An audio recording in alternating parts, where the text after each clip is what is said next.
কাকু মনে হয় রাস্তা ঝাড় দিয়ে অনেক টাকা কামিয়েছে। তুই কি করে বুঝলি? নেকলেসটা দেখো। আরে ওটা তো সোনা নয়, ওটা গণেশ। কোথায় গেলি? মেয়েটি কিন্তু খাঁটি সোনা কাকু। ওদিকে রয়্যাল ফ্যামিলি ওয়েট করছে। আমরা তো আর রয়্যাল না, আর শুধু মেয়ের মতামত চাই তো। আমি তো এই স্টাইলিশ ঝাড়ুওয়ালিকেই ফিক্স করে ফেলেছি। আরে ওগুলো কেসের পেপার। এক, ও দুই, তিন।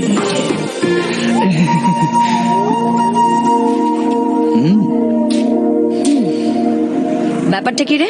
ব্যাপারটা সিম্পল, আই লাভ ইউ। আমি কে কোনো ধারণা আছে? Ma'am ma'am ma'am ma'am, excuse me ma'am, আপনি রাস্তায় কেন ছাড় দিচ্ছেন? এই সাফাই কর্মচারীরা রাত দিন পরিশ্রম করে এই শহরকে পরিষ্কার পরিচ্ছন্ন রাখে। এত পরিশ্রম করার পরেও এদের বেতন খুবই কম। সবাই যাতে এই ব্যাপারটা জানতে পারে তার জন্য আমি অনেক চেষ্টা করেছি, কিন্তু কোনো লাভ হয়নি। শেষ পর্যন্ত আমি এই পথ বেছে নিতে বাধ্য হলাম। আপনারাও মিডিয়া আর সোশ্যাল মিডিয়ার মাধ্যমে সবাইকে এটা জানান প্লিজ। তোমার বাবাও এভাবেই কাজ করতেন। সব সময় সুখে থেকো। অনেক অনেক ধন্যবাদ। অনেক অনেক ধন্যবাদ। এবার বুঝলি আমি কে? আমি এই এলাকার এমএলএ। তাহলে এটা করা তো তোমার দায়িত্ব। কি বললি? আমরাই তো তোমায় এমএলএ বানিয়েছি। তোর মনে হচ্ছে না তুই প্রয়োজনের থেকে একটু বেশি বকছিস? আমি কি কিছু ভুল বললাম? কারাটেতে আমি 2 বার পিঙ্ক আর 1 বার ব্ল্যাক বেল্ট পেয়েছি। এক তুড়িতে না তোকে আমি বৃন্দাবন পাঠিয়ে দিতে পারি। ফ্যান্টাস্টিক। তাহলে এটাই হলো তোমার ফিগারের রহস্য। কি বললি তুই? দেখো, তুমিও আমায় ঠিকই ভালোবাসবে। কি? হ্যাঁ, আমাদের এই মিটিং এর পরে তোমার ইন্টারেস্ট বাড়বে। তারপর তুমি আমার ব্যাপারে কিউরিয়াস হয়ে উঠবে। দিন রাত আমার কথা ভেবে তুমি টেনশন করবে। তারপর তুমি আমার নাম, আমার ফোন নাম্বার ট্রেস করে আমার অ্যাড্রেস খুঁজে বার করবে। তারপর চেজিং হবে, ফাইটিং হবে। সেই ফাইটিং আমার একটু চোট লাগবে, তুমি দৌড়ে আমার বাড়িতে আসবে, দড়াম করে দরজা খুলবে, আমার বুকে জড়িয়ে ধরে বলবে যে Ganesh, I am so sorry, I love you very much, আমি তোমার ছাড়া বাঁচবো না, আমায় বিয়ে করে নাও। সাহস তো কম নয়, ফিল্মের হিরোদের মতো ডায়লগ মারিস, না হলে তোকে আমি মেরেই ফেলবো। তুমি মারার চেষ্টা করো, আমি পটানোর চেষ্টা করছি। অসভ্য। Sweetheart, thank you. ছোট লোক একটা। এদিকে আয় তো। কি হয়েছে বাবা? তোর ফোনটা দে তো দেখি। আরে এটা কি করলে? সবে নতুন কিনেছিলাম। ফোনটা ভাঙার কি দরকার ছিল বলো তো? আমার জীবনটাকে নরক বানিয়ে দিয়েছিস তুই। আমি? সিমটা কার নামে কেনা? তোমার নামে। আর এটা বিল কে দেয় বল? তুমিই দাও। তাহলে সেই ফোনটা দিয়ে তুই যদি কোনো মেয়েকে ডিস্টার্ব করিস তাহলে পুলিশ কাকে ধরবে? অফকোর্স তোমাকে।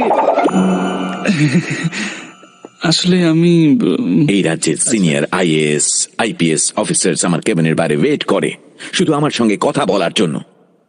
কিন্তু আজ একজন এমপি আমাকে অভিযোগ করলেন, স্যার মেয়েদের ডিস্টার্ব করা বন্ধ করুন, নিজের বয়সটা দেখুন, এইসব করা আপনার ঠিক নয়। তোর জন্য আমাকে লেকচার দিয়ে গেল। ওর কাছে আমার সম্মানটা কোথায় গেল বলতো? শুনি কার কথা। লাইনের জন্য 8 কোটি টাকা স্যাংশন করিয়েছি। খাবার জলের জন্য আপনাদের আর কষ্ট করে অন্য কোথাও যেতে হবে না। মেট্রোর কাজও তাড়াতাড়ি শুরু হয়ে যাবে। ম্যাডামের প্রেসের সঙ্গে মিটিং আছে, আপনারা এখন আসতে পারেন। MLA madam, I love you. এই ছোট লোকটা এখানেও? আমি আপনার সত্যিকারের ফ্যান ম্যাডাম, আপনার জন্যই ফুল নিয়ে এসেছি। কোথায় যাচ্ছ? এই ওকে যেতে দাও। ম্যাডামের বয়ফ্রেন্ডও, ওরা একে অপরকে ভালোবাসে। ডিটেলসটা পরে বলবো। আসতে দিন, আসতে দিন। আপনাদের মতো ও আমার ফ্যান। হ্যাঁ হ্যাঁ, ঠিক বলেছেন, ঠিক বলেছেন। আমি একজন ফ্যান, একজন ফ্যান। আপনারা জান, হ্যাঁ ম্যাডাম তো মহান। মেরে ফেলবে নাকি? কি নাম তোমার? আমার নাম গণেশ। গণেশ। কি কাজ করো এখন তো তুমি? তোমায় পটাচ্ছি। তোমার মনে হচ্ছে না তুমি একটু বেশি আরে ফ্র্যাঙ্ক? আমি তো ছেলেবেলা থেকেই খুব ফ্র্যাঙ্ক ছিলাম। কি বললে? তোমায় আমি ছেলেবেলায় পেলাম না কেন? তুমি আমার পিছন পিছন কেন ঘুরে বেড়াচ্ছ? কেন? তুমি ভোটের জন্য আমাদের পেছনে ঘোরো না বুঝি? নিজের নিজের ইন্টারেস্টের ব্যাপার, ডিমান্ড এন্ড সাপ্লাই। ও, তোর ওই একটা ভোটেই আমি জিতেছি বুঝি? বিন্দু বিন্দুতে কিন্তু সিন্ধু হয়। ভুলে গেছো? তুমি আমাদের কলোনিতে এসে আমাদের প্রমিস করেছিলে।